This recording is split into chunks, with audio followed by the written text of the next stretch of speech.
Yo, what's going on, guys? It's me, Weep here, back with the final part, after almost 2 years of production and writing, of What If Asta was Meliodas' son. This is a pretty special part. It's been something that I've been taking my time on so you guys can fully enjoy it and have really my best work here, since this series was one that so many people loved and was, in my opinion, the spiritual successor to all of my non-Naruto really what ifs, which is of course my what if Asta, what if Subarus, and all of those sort of things. So I hope you guys who are still fans of this series really enjoy this. This will be coming out separately, and then I'll be posting the full story about a day or two from now. It's going to take fucking forever to render, since it's, God, like 22 parts now. I don't know, but I hope you guys do enjoy this. And if you do still support these series and want more from me, make sure to hit the like button and check out my shorts that I've been posting. Been chilling? Please check out the shorts I've been posting. And I hope you guys are enjoying those too. Anyway, let's get right into it with the final episode. The final part concluding the series of What If Asta was Meliodas' son. This is a tale of ancient times, an era before the human and non-human worlds were forever divided. After many, many battles, the 7 deadly sins, an order of legendary knights, would be divided. Dragon Sin Meliodas and Princess Elizabeth would have a son in a faraway land, and his name was Asta. Asta would eventually attain his own grimoire and start his journey to become the Wizard King. So last time we ended with Asta's defeat to the recently reincarnated Demon King, that being Meliodas, Asta's father's body, having finally run out of power, being drained by the frequency of magic in Black Clover's world, and the Demon King passing through and taking over Meliodas' body. This Demon King, having his full power reincarnated into Meliodas, has only one potential weakness, that being the trifecta power of Asta's anti-magic, divine, and demonic magic. Asta being the null magic user, being a individual being, half devil, half angel, that has the power to wipe out both races. Ban told Asta about his origins, with Meliodas and the other 7 deadly sins, aside from Escanor who had been left behind, being summoned into this world. With Asta being born in Black Clover, he would have the DNA inherited powers from the 7 deadly sins world, being his mother and Meliodas. Meanwhile, he himself would have the frequency of magic from this world, which was what allowed him to exist and actually gain power here, unlike the rest of them who were slowly being drained. When Asta asked Ban why his dad was succumbing so much quicker than Ban did, asking why Ban still has his full power and why his mom's still okay and everyone else who was from their world, Ban would explain that Meliodas had diverted some of his power to Elizabeth so that she wouldn't die. With, of course, the curse still being broken, it was likely that she would now have a human length of lifespan. But if her magic power ran out before then, but since she didn't have as much as when she had been incarnated as a goddess, it was more likely that she would die from the mana drain. Versus Meliodas, who had more magic power to spare, as well as a Meliodas who had the commandments. Him explaining to Asta that the commandments were a form of power split off of half of the Demon King, which have now been reclaimed, obviously. Anyway, it's from this point that Ban, alongside the other Black Bulls, would report to the Wizard King, Julius, detailing the situation and how the arrival of someone from the Spade Kingdom, one of the members of the Dark Triad, had appeared. Eventually, Asta would once again be placed on trial with the magical court, with that guy who had the scales, with the idea that they would be punishing Asta for the sins of the elves, as well as his father being part of the Dark Triad and deserting the kingdom.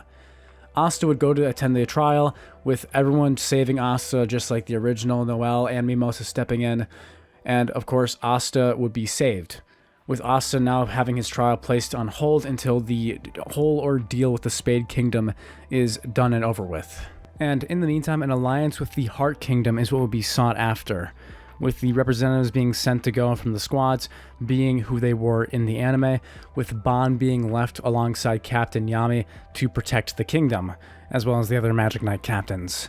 When Asta tells Ban where he's heading out and to protect his mom while he's gone, Ban would look in the direction Asta's pointing, which is towards the Heart Kingdom, thinking that he might be able to actually find some of the other 7 deadly sins there. Asta would ask Ban what he should say if he runs into anyone, or what they might look like. Ban would think about it for a while, but being his chaotic self, would tell Asta that he'll manage something as he pushes Asta on his way with Noelle telling him to come along. Asta hopping alongside the magic broom with her driving it, as they would head off in the direction of the Heart Kingdom to train with the Heart Knights and learn about their magic abilities so that the 2 kingdoms can team up against the inevitable attack of the Spade Kingdom. And so Asta and the rest from the Clover Kingdom would then make their way over to the Heart. On the way, Asta, while flying, would see a large orange rock, wondering what that could even be, telling Noelle to go down since he wants to check it out. Asta feeling a weird presence off of it, realizing that this weird thing has magic power that he can actually sense. As Asta drops to the ground, Noelle will be wondering why Asta was so curious, as Asta walks forward and starts poking at it, hearing a small shriek, as the ground would rumble and we would see Deanne pull herself up, as she looks around asking who's touching her when she's sleeping, now grasping her sacred treasure, her huge hammer, about to thwap whoever it is and turn them into a nice meat paste. Deanne would turn seeing this small guy with a sword, and from afar would almost think it was Meliodas? But alas, after closer inspection, she would notice that the color of his hair was completely different, but his magic power was insane. It was one of the only magic powers that she's actually been able to feel in this world at all. In the last, 100 or so years she's been awake? Anyway, she'd pull herself up yawning, and as she does so, Asta would notice on her thigh a specific tattoo. That, of course, being of the snake, Envy, one of the 7 deadly sin tattoos that Ban had told him about. Then that means you're the sin of envy? Asta would have little yellow stars in his eyes, as he does in Black Clover, excited about meeting another one of his dad's teammates, telling Deanne in a excited and hurried voice that his parents are Meliodas and Elizabeth, if she remembers them. Huh? Elizabeth? As Deanne is now fully awake, excited to meet Asta, who is, of course, Meliodas' son, suddenly a rustling in the tree leaves would occur as Noelle would prepare for a battle, with Deanne telling her to put her weapon down, saying that this is another one of her allies, as Gother would come walking out into the field, with the only person in the last couple 100 years that Deanne was able to find being Gother. Both Deanne and Gother would be the only ones working in the Heart Kingdom, with Gother asking who this strange little midget is. Midget? Asta would feel like a stabbing pain in his heart, almost as if Gother had used his legendary sacred treasure to give him depression as he falls over, with Deanne shaking her hand saying that, well, from my perspective up here, everyone's short, so I can't even really tell the difference. Deanne and Gother have been searching for King for a long time, having been unable to find anyone, with Gother having run into Meliodas, Ban, and Merlin that one meeting a long time ago, and actually recognizing Asta. This meant that currently there were only 2 members of the 7 deadly sins in this world that were really missing. That, of course, one being Merlin, who Asta knew was the queen of witches in the witch forest, and the second being King, who no one has seen since they teleported. No one having any idea where he could have been sent or where he even is. Gother would then explain to Asta that when they had been sent here, Deanne had actually been sent into the Diamond Kingdom and was being held underground and experimented on for her giant lineage. But Gother, who had been sent to the Heart Kingdom, and after his meeting with the trio of Meliodas, Ban, and Merlin, would go off searching for other sins. Having actually run into the Diamond Kingdom and being captured himself, his sacred treasure would be invisible, since it's inside of his body, so he's able to summon it at will, would have broken himself out of the Diamond Kingdom's lab, and have saved himself and Deanne some time ago. That was, about 60 years ago? And took her back to the Heart Kingdom, having to cross over a strong magic zone just to get there.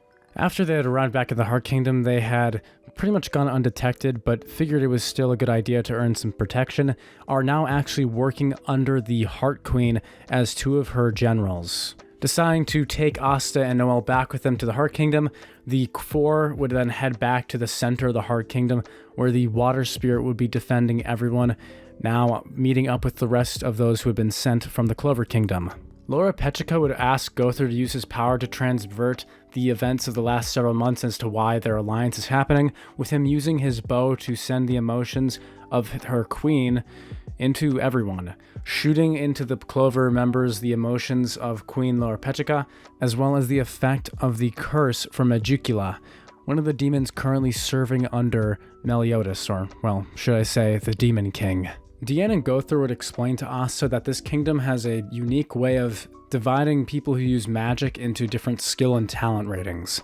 It's called into the 10 magic stages, with stage 0 being at the top and the 9th stage being at the bottom, with arcane magic being above stage 0. The kingdom possesses 7 spirit guardians who are all rated as stage 0, with the 5 from the original canon and Gother and Deanne making the extra 2, giving the kingdom 7 spirit guardians total. Alas, just like the original timeline, the Clover Kingdom would have a small competition against the Spirit Guardians with some Magic Knights, with everyone else's fights ending up pretty much the same as the original, aside of course from Asta, the guy who has bonuses from his race class advantage, and just being overall way stronger than everyone else in the Clover Kingdom, aside from the 7 Deadly Sins and, well, the opponents they're facing. But just like the manga, we don't got time for no Spirit Guardian screen time. And so the time skip happens. Yes, Asta does have his fight with Undine, just like in the original. Am I gonna say what happens? No, because it's boring.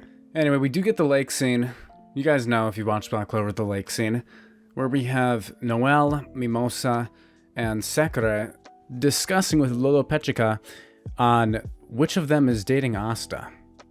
This would cause a brief discussion, with Mimosa again serving the plot and saying that they don't have time right now because of some demons or whatever, and Noelle, of course, being a tsundere, saying bakasta and brushing it off.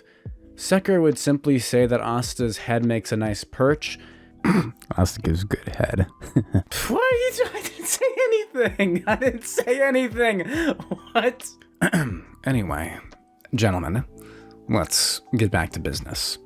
With the Spade Kingdom steadily approaching and the Spade Resistance mounting its force, everyone would be training their hardest during the next 6 months, with Asta ending up training with Deanne and Gother, being the two who could actually help him gain in strength, mostly because of their sacred treasures and using their magic power, with the two of them being the strongest in the Heart Kingdom and actually able to give Asta a challenge, with preparing him for his fight against the Demon King. We get a snippet of them fighting, with Gother supporting Deanne from the back in a 2 versus 1 fight, Asta releasing both sides of his demonic and angelic origin.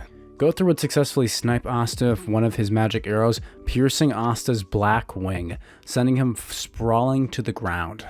At that point, Deanne would then use her earth magic, shaking and dancing across it with her hammer as she smashes the hammer down on Asta's body.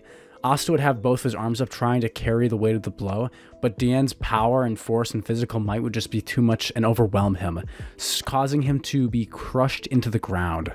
Asta would then have a burst of light healing himself, his wings recovering as he flies back into the air, now pulling out the Demon Slayer's sword, using it as he blocks Deanne's hammer midair, using his own physical force, with Deanne being impressed with his combat skill. Deanne and Asta going blow to blow, while Gother supports Deanne from behind using his arrows. Eventually, the two would bring Asta down as he runs out of power, falling to the ground and passing out, with the two of them knowing that there's still more that they need to do in order for Asta to be ready.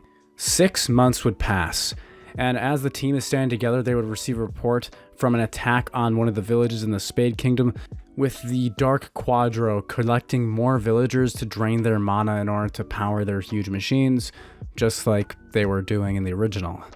Inside the Grand Magic Zone, a large structure is being powered by the mana of the people of the Spade Kingdom to move across the belt. Inside of this large structure, a soldier would say that it's moving ridiculously slow, saying that Candelo, the name of the structure, is running on the power of the people inside the fortress, and that those people run out of mana so quickly. Another soldier says they only need about half the people to live to get across the belt still, and that they're about to be wrung out of all of their mana. Upon seeing the images Undyne's transmitting to her, she would tell everyone that the Spade Kingdom has already taken over most of the Diamond Kingdom and is now moving towards the Clover and Heart Kingdoms respectively. In a private conversation with Gaja, Lola Petrica would comment that Asta has gained a ton of strength in just the last couple of months, saying that through training with two of the Spirit Guardians, Deanne and Gother, he's become an arcane stage mage himself, and says that the kind of person Asta is someone who's always moving forward, saying that that type of personality trait with someone like him who has so much potential can cause him to grow at a rapid rate. At the moving fortress, the soldiers would continue to move people into chambers to replenish their mana, and of course supplies. One of the women there would beg for the soldiers to spare her child. We'll use you people like cattle, and whatever the hell way we want. Ripping her off as she falls to the floor. Suddenly, the Demon Slayer's sword would fly into the fortress, crashing through the glass and slashing into the wall, Asta landing onto the floor. Asta would stand up as he holds his hand out and calls the sword back to him, the sword ripping out of the wall and flying back, spinning into his hand. The soldier would recognize that Asta is a mage of the Clover Kingdom, seeing the black bull mark on his left side, and on his other side, his open shoulder, will be a dragon tattoo, the Sin of Wrath. The soldier would laugh, saying that's just him, then he's an idiot for coming here alone, saying he'll take care of Asta in a flash, attacking him with a lightning spell. Asta would easily tank the spell, not even having to deflect it, as he runs forward and defeats the soldier with a single swing.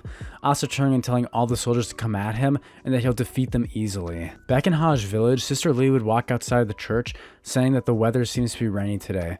Looking down, she would find a stranger in ragged clothes on the ground mumbling Yuno's name. Back inside the fortress, Asta would be telling everyone that they're free to go, telling the hostages that everything's okay and they're free to leave. The women saying that they're the current power source of the fortress and there's nowhere to run to. Asta would think about it for a second, saying he'll go and defeat all the soldiers and whoever the captain of this fortress is, and then all of them should be freed. They would all be shocked, telling Asta there's no way he can do that, with the captain having this ominous magic power that is way stronger than any of the soldiers he just fought. Suddenly more soldiers would enter the room, but Asta would quickly summon the Demon Dweller's sword and destroy them, cutting through them like a hot knife through butter. Asta would quickly use some hell flames to relieve the room of the corpses, as he then continues running through the fortress, cutting through it and cutting down anyone who stands in his way, inevitably making it to the captain's quarters. The captain turning and sensing the power of a demon coming off of Asta. The first thing Asta would say is that the Spade Kingdom mages treat their citizens like dirt, clutching his sword as his eyes would narrow on the captain. The captain scoffs at this, saying that the Spade peasants should be honored that they can fuel their majestic kingdom's mobile fortresses, saying that that's all they're good for anyway. The captain commenting that Asta is going to be no match for his high stage poison magic. Using his demonic power from poison, he would use a basilisk's breath, Asta revealing his demon destroyer sword and erasing the magic. The captain would be wondering how he's able to dissolve his poison, with Asta telling the captain that it looks like he's the real trash here. Asta using his Demon Slayer sword and a black divider to cut the entire fortress in half, commenting that if the Spade Kingdom is going to pick a fight, then he's going to smash all of it to bits. Outside of the fortress, Noel Silva had just arrived alongside Mimosa and Finral, using his portal. Inside the fortress, Asta would return back to the hostages, explaining that he has defeated all of the soldiers inside of the fortress. Asta would then notice outside seeing Noel, Mimosa, and Finral having arrived. Once the three of them having entered, Mimosa would use her Princess Healing Flower Paradise, I'm not even joking, that's the name, you can check on the wiki, to heal all the civilians in the area that had their mana drained by the machine.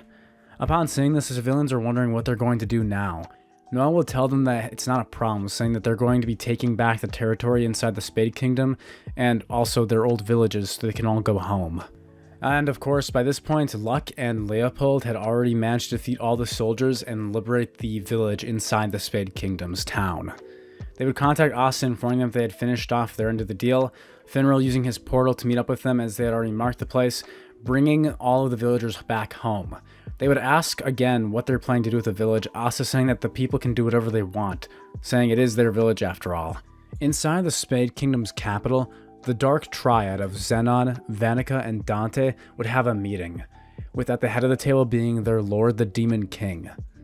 Of course, the Demon King would only refer to the Zograti siblings as Lucifera, Magicula, and Beelzebul, the demons that reside inside of them. The three would be asked by Meliodas on how well their demon powers have been developing. The three would say that they've gotten much more comfortable with them, saying that they're ready to attack at any time. Back in the Clover Kingdom, Yuno would arrive back at Hajj, thinking about his past in the village along with how he's gotten his necklace back after the Elf Arc. When Yuno arrives at the church, Lily would greet him, bringing him inside. Once in, Yuno would meet with a man that Lily says he claims is from the Spade Kingdom. Yuno commenting that the Spade Kingdom is currently the most dangerous country and definitely not an ally with the Clover Kingdom, getting ready to fight.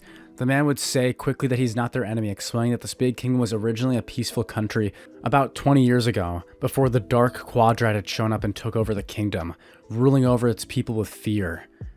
The man would point at Yuno, saying that Yuno is actually a member of the true royalty of the Spade Kingdom, and the current heir to the throne. The father at the church, along with Sylph, would both be amazed that Yuno is actually a prince from another kingdom. The guy from the Spade Kingdom wondering about Sylph, then realizing that Yuno must be the one to have contracted with the Wind Spirit, and actually having Sylph serve him. The man would use trace magic to show Yuno the memories that he had inherited from Yuno's birth to the point he was dropped and left at the church.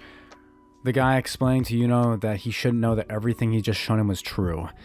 Yuno would reject this, saying that he is Yuno of the Clover Kingdom. Yuno would suddenly receive a call as he is the vice captain, saying that the squad is under attack, with at the Golden Dawn headquarters being destroyed. The Spade Mages having entered with their leader, Zenon, asking if they can go berserk. Zenon tells them they can kill everyone except their target.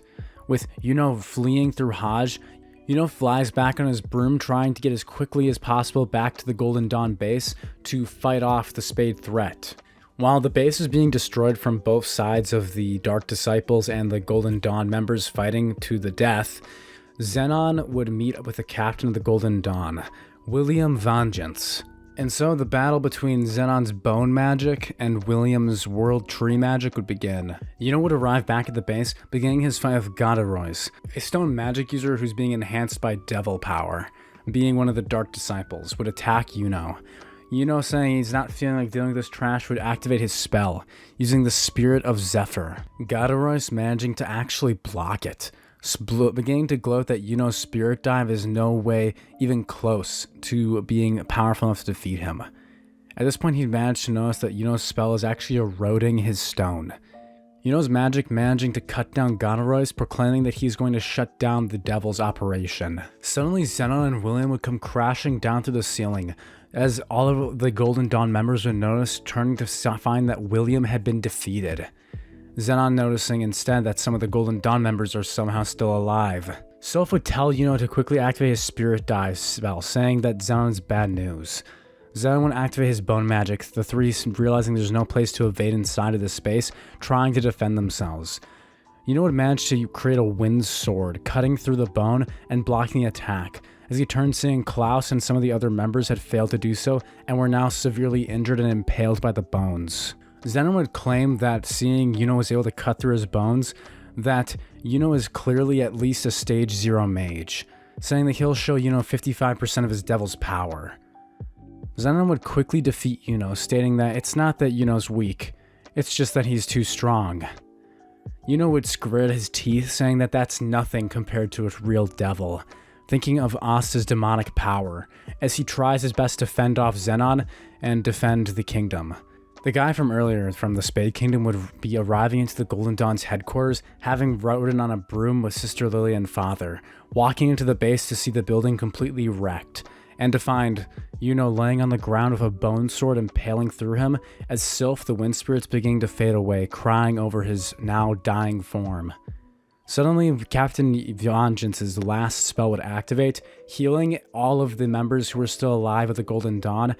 Although some had been killed, Yuno would be furious upon his recovery and would realize it was his failure to protect his comrades, and that he had failed in his duties as vice captain. In another corner of the world, Vanica and her Dark Disciples were prepared to attack the Heart Kingdom.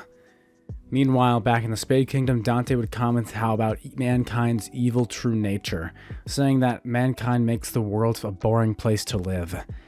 Dante would yawn, standing up as he then heads out, turning and waving to his master.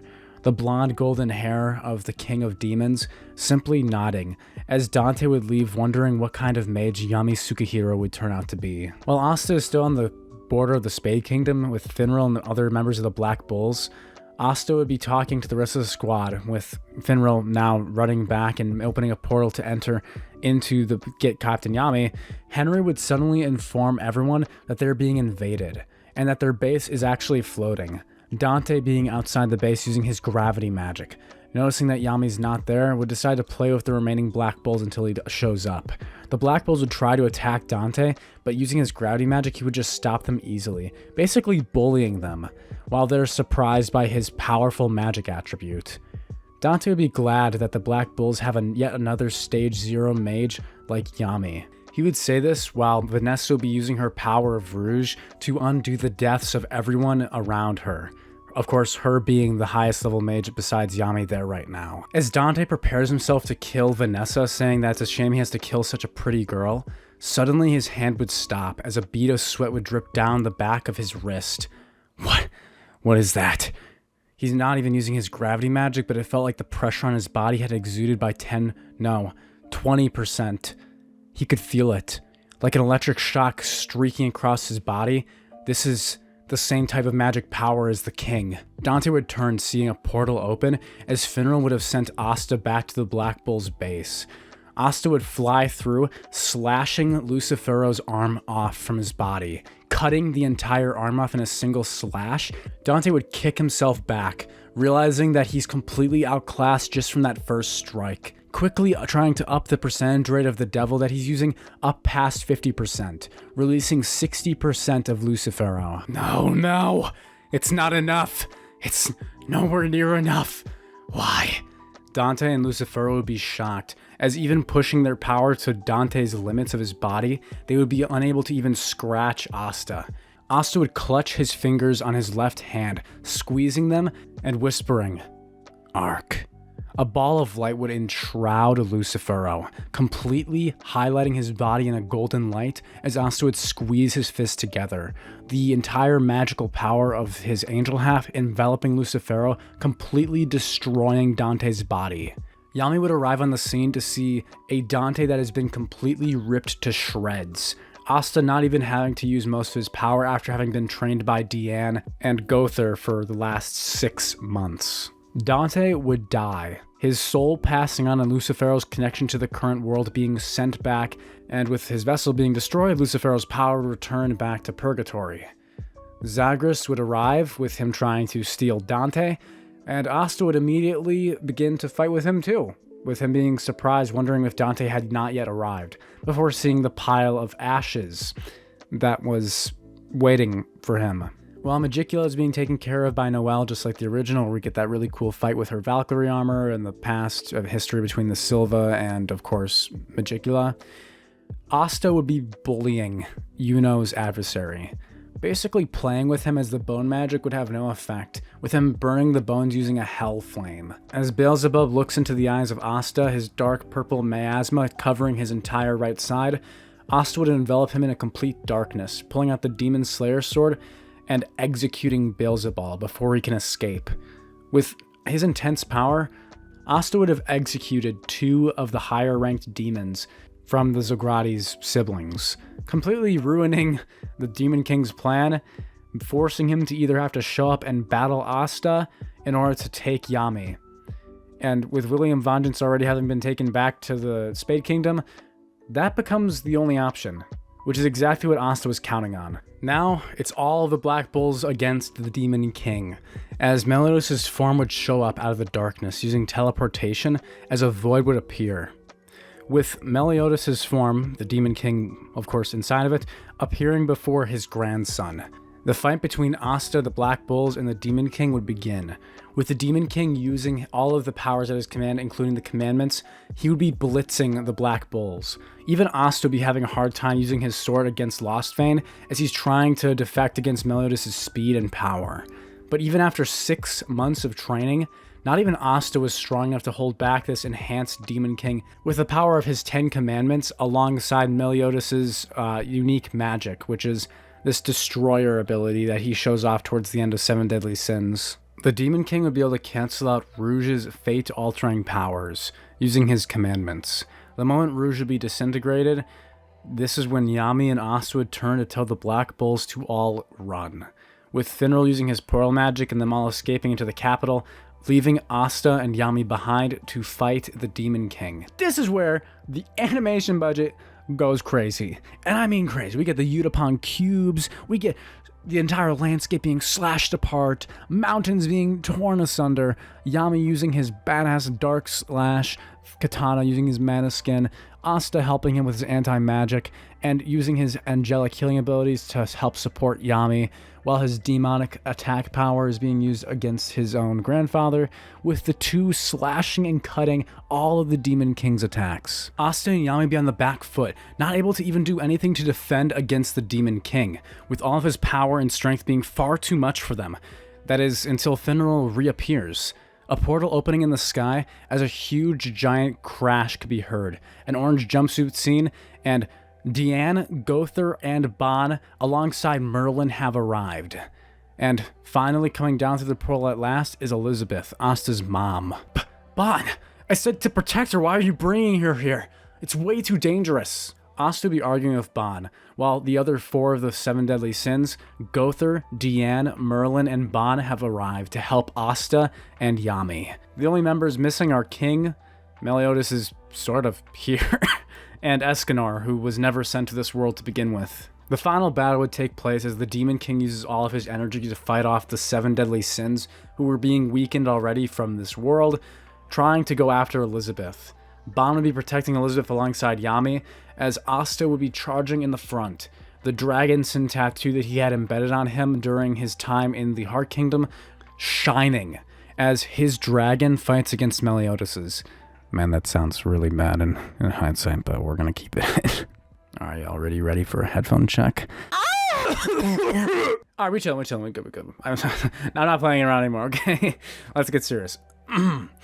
With Bon, Asta, Deanne, Gother, and Merlin all working together, we have four of the original Seven Deadly Sins, Elizabeth on support, and Asta leading the front as their temporary captain, as the temporary dragon sin of the Seven Deadly Sins. Anyway, the battle will begin.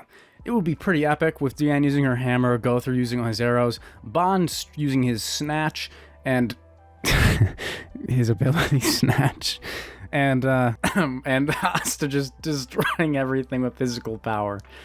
And as the fight goes on between Asta and the Demon King, things would get heated up, with Asta using a sword slash.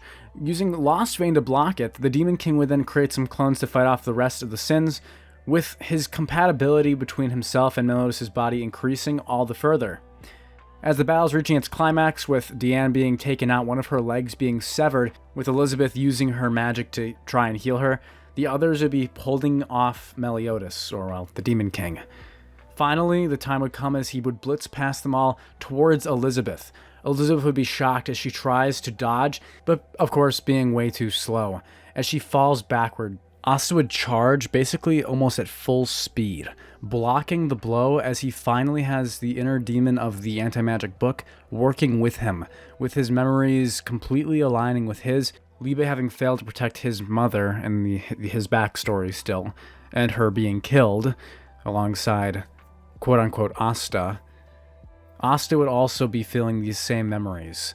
Using his full 100% unequated power, he would block the attack before slashing with his sword, cutting Meliodas' body in two. At this point, Asta would retrieve the Demon Destroyer sword, that being the spade-shaped blade that he received from Licht that can destroy magic. Asta would stick the blade between Meliodas' halves, purging the Demon King's soul out of Meliodas' body. Having defeated the Demon King and resealed him back inside of Purgatory, Asta would be victorious, and Meliodas could finally be put back together and healed by Elizabeth and Asta.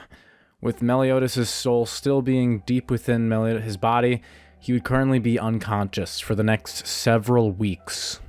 With the Dark Triad having been defeated, there is no need for a retrieval arc into the Spade Kingdom like in the original Black Clover. I didn't mention this earlier, but I figured most of you would assume, since Deanne and Gother were in the Heart Kingdom, which was being attacked by Magicula, that they were helping Noelle in defeating her before they had arrived by portal. But alas, with the Demon King being finally killed, the 7 Deadly Sins would be able to return home. Or so I'd like to say. Because even if they opened up the portal to return back to the world they originated from, King is still missing. And while their magic power is still being drained here, there's no immediate threat to them, so they might just take the next couple of years to try and find King across the world somewhere. Looking for King is what Bon and Deanne would be up to, with the two of them wanting to return back home as soon as possible, and Deanne just wanting to find King. Meliodas would recover meeting Asta for the first time, with them looking each other in the eye, seeing how tall the other one is. Meliodas would be squeezing Asta's muscles before looking at how scrawny he looks in comparison, asking Elizabeth if he should start working out. Bon would greet his captain, once again being awake, telling him that they're going to go off looking for King, saying that Yami Tsukihiro, that guy from the Black Bulls, had tipped them off about some place outside of the 4 kingdoms where they'd been searching so far, somewhere called the Land of the Sun, and that when they inevitably found him, they would come back and they could all head home. But for now, that brings us to what Merlin and Gother are up to. Gother would be hanging out with Merlin back in the Witch's Forest, having said goodbye to Little Petrica. Noelle and the rest of the Magic Knights would be thanked for their duties via the Wizard King, with Meliodas' recovery going smoothly with Asta and Elizabeth's help, and Elizabeth finally being reunited with her husband and their son. Asta would continue his work for the Black Bulls, now protecting a much safer kingdom, as they would all be working together with the remnants of the Diamond Kingdom and the Heart Kingdom to reinstate the former Spade Kingdom and make sure all 4 kingdoms can return back to prosperity. And that brings us to the end of Asta's story. Well, so far, unless you want to get into the manga stuff with things going on in the Sun Kingdom, but I typically don't do that, so from here on, you'll have to write your own story for Asta. Anyway, thank you all so much for supporting this series over the past 2 years that it's been coming out. I'm sure you guys have been enjoying this entire video if you've watched it this far, with my voice going up and down and nasally and not nasally, and I just want to say thank you so much for watching my whole story, and I hope you all really enjoyed it. But all good things must come to an end, and as such, this is the finale to What If Asta Was Meliodas' Son.